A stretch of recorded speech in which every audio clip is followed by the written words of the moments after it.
There's no denying that heart disease is a severe problem in our society. Each year, thousands of people die from cardiovascular disease, and many more are left with lifelong complications. However, new research suggests that the key to preventing heart disease may lie in our hormones, specifically the estradiol, progesterone, testosterone milieu in young women appears to be protective against coronary artery disease. This finding could have significant implications for the prevention and treatment of heart disease. Suppose we could find a way to maintain this hormone balance throughout our lives. In that case, we might be able to cut our chances of getting heart disease by a lot. The onset of menopause can significantly decrease a woman's bone health. During the first 5 years after menopause, women can lose up to 5% of their bone mass each year. That's 25% over the course of 5 years. This loss is due to the decreased production of estrogen, which plays an important role in protecting bones. After 20 years post-menopause, women can experience a 50% reduction in trabecular bone, the spongy inner core of bones, and a 30% reduction in cortical bone, the hard outer layer of bones.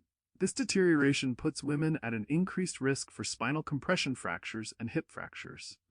50% of women over the age of 65 will experience a spinal compression fracture, and 30% will go on to suffer a hip fracture during their lifetime. These statistics are alarming, but there is hope. Large observational studies report a 20 to 35% reduction in hip fractures associated with estrogen use. By getting regular exercise and maintaining a healthy diet, postmenopausal women can help to slow the progression of bone loss and improve their overall health.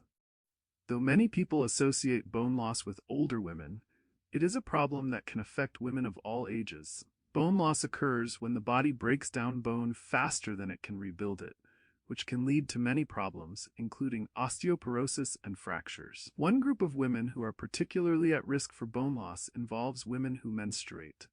This is because, during menstruation, the body loses iron, which is necessary for healthy bones. In addition, many women do not get enough calcium or vitamin D during this time. As a result, they are more likely to develop osteoporosis later in life. They have lower levels of estradiol and testosterone. While several factors can contribute to low hormone levels, one common cause is the use of birth control pills. Maintaining optimal hormone levels is essential for good health and quality of life. If a hormone is missing, it should be restored. If it is insufficient, it should be optimized. Bioidentical hormones are the best option because they have the correct chemical structure.